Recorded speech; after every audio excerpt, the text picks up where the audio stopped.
Oh, come on.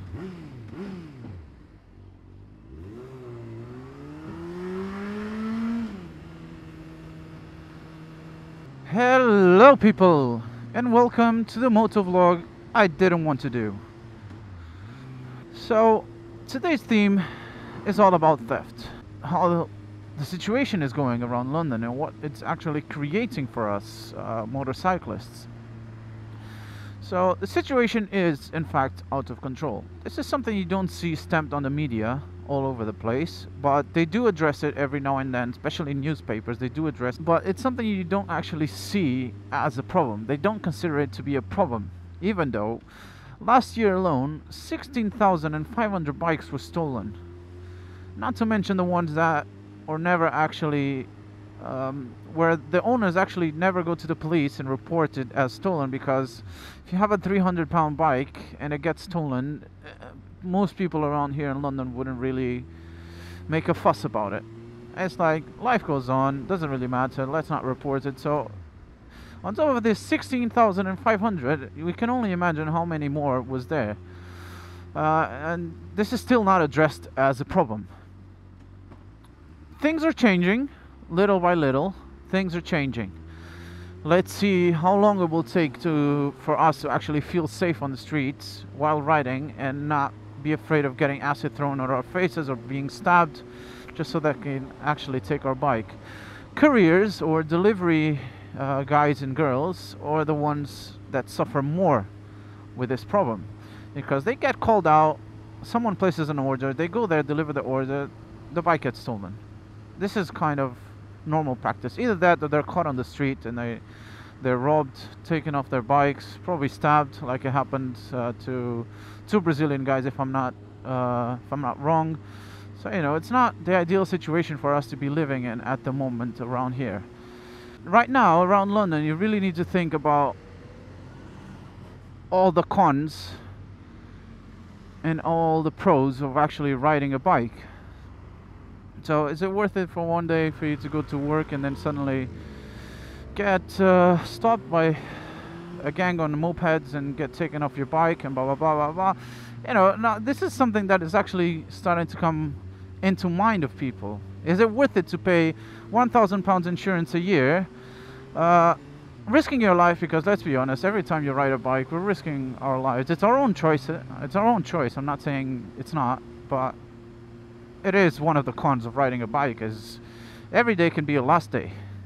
Right now, I've invested quite a lot in security. I'm not going to tell you what type of security I have, how much security I actually have, but let's say I did all within my reach to actually try to guarantee that my bike doesn't get taken. But I've already had 2 attempts.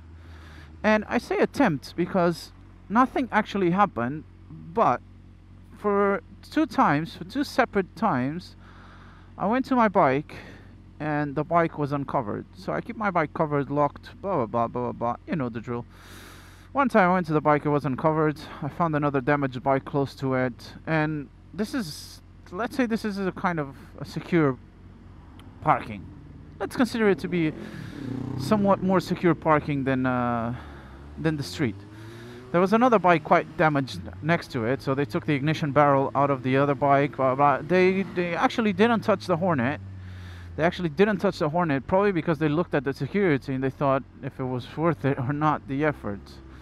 Probably they thought it's not worth the effort, so they didn't actually try to nick it. And then they did it a second time. So what I'm thinking was it was a separate group that did it, because obviously if you do it one time, you see what bike is under the cover, then you come back and you take the cover off again to check what bike is it. So this just tells me it was different people doing it. It kind of shows how big the problem actually is, because 2 separate groups went there to check it out, which is ridiculous. They didn't take it, they didn't damage anything, but the single act of actually taking my cover out honestly bothers me. It honestly makes me rethink if I should have a bike in London or not. Should I be paying £1,000 insurance a year, and every time I go to bed I think that in the morning my bike is not going to be there? It's completely ridiculous what the situation has come to. and how people without a proper garage have to live in fear. Even the ones with a garage, the bikes get taken away, and nothing is actually being done about it. They say, oh, this is going to happen, this is going to happen, but every time I get out, I see dodgy people on mopeds. Is it just me? No one else sees it. Is it just me? Every time I see bikes with no license plates, two up, covered faces. Guys, it is a problem. It is a problem. They don't address it as a problem, but every time I go out, I do this. I see this. It is honestly becoming a damn problem, because it's impossible for me to get out in London, go for a ride, and not seeing two dodgy guys on mopeds. It is barely impossible. So I don't get it. I see them. No one else sees them to catch them. No one else actually sees them and catches them. It is ridiculous. Anyway, let's talk a bit about security. So I secure my bike in quite a lot of different ways, and with quite a lot of different locks to make the job of stealing it quite hard. I can say that my bike might not be going anywhere if they don't come properly prepared, like literally properly prepared. Anyway, I'm also making this video because I was contacted by a company called Monimoto Alarm. So these guys, they created a smart alarm, so a GPS tracker that notifies you whenever the bike is tampered with. So they contacted me for, for a review of their product. At first I was a bit really thinking about not doing it, because I was very scared that the product was actually going to be very bad, and they gave me something for free. The product is bad. I'm not going to go to a video and tells you, oh guys, this product is amazing, please go and buy it. So I actually discussed with them quite a lot what they expected from me, what was the product about, blah, blah. So I decided to give it a shot. Let's just say I wasn't disappointed, and I really made the right choice. I'm going to show you a little clip talking a bit about the actual product itself and showing it off so you guys can see and take your own conclusions.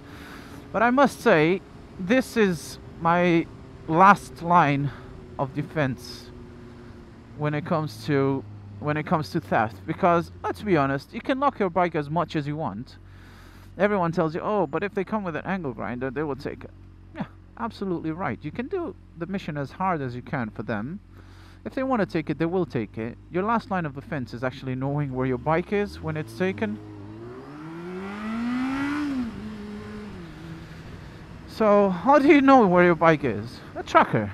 And these guys, Monimoto, made having a tracker the simplest thing you can actually do.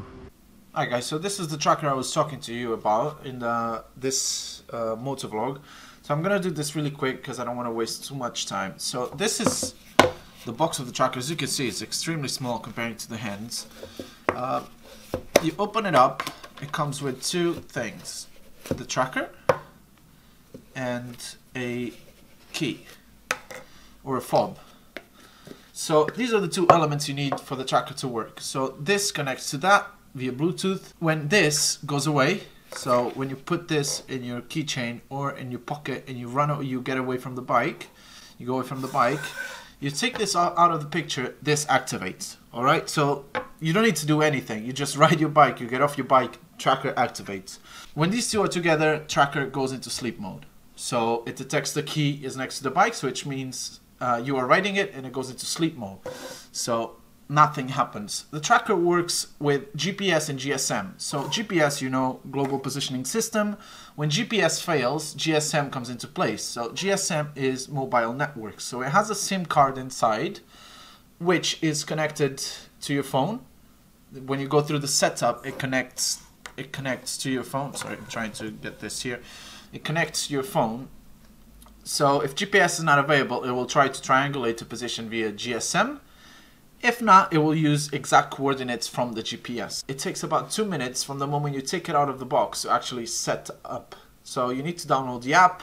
The app will guide you through, and honestly, not lie, 2-3 minutes maximum is how long it will take you to set this thing up. So let me explain you roughly how it works. So guys, as soon as you get into the app, it connects to your actual tracker. So I have the tracker and the key next to me. So it tells you the battery status, it tells you the key battery status, and if your Monimoto is working or not. In this case, you can see ready, so it is ready. You can see a connection, a Wi-Fi connection there. This is the connection the key has with the actual device. So as soon as we remove the key from the device and we start walking away from it, you see the connection dropping. So when the connection then completely drops, the GPS activates and it's now in alarm mode. Any tampering will make the GPS call you, and then after it calls you, in the events tab, in this tab, you will see any coordinates, and you can actually navigate it to those coordinates straight via the app. So you don't need to do anything else. So I did test this in central London by handing it to someone and taking it far away from me, and then I would try to track that person down. I managed to do it by following the coordinates that the app was giving me. So the tracker actually works. It's not just, it's all fun and games and pretty, and then it doesn't do anything properly. So it does work. Whenever this thing loses signal, it will immediately send you the last coordinates. So if you're worried about, oh, in the next 5 minutes they'll put it in a garage and that's it, it's gone, I cannot find it anymore. Well, before the bike gets into that garage, it will send you the signal. And that's pretty much it, guys. It is honestly an amazing device. It is nothing to it. It is so simple to set up and so easy to get up and running. That is what makes it amazing. It is practical. You grab it, you put it on your bike. You just need to hide it and make sure the GPS is facing forward and not facing the floor, or facing upwards and not facing the floor. And that's it. It's waterproof if you decide to put it outside the bike, so it's not too obvious where possible thieves will look. You can put it anywhere on your bike, basically. Guys, if you have any questions about this, just let me know. If I don't know the answer, I will get back to the guys at Monimoto, and I'm sure they will help us out with anything we need. Hope you enjoyed this video, and there will be more to come. Don't be afraid to ride a bike in London, but at the moment do think if it's something you really want to do. Make sure you have a secure garage, secure parking, because in my idea it's kind of inevitable for it to happen, especially if you have a very expensive bike. I don't know, the day might come. There's a video from Bottom von Grumble talking about this, and this guy says it better than anyone at the moment. Just go and check his video out. It's a bit of, not an eye-opener, but it's an amazing rant video worth watching. Alright guys, see you on my next motovlog. Hope you guys enjoyed it. If you have any ideas for motovlogs in the future, just let me know. I'll make them happen if my bike doesn't get stolen.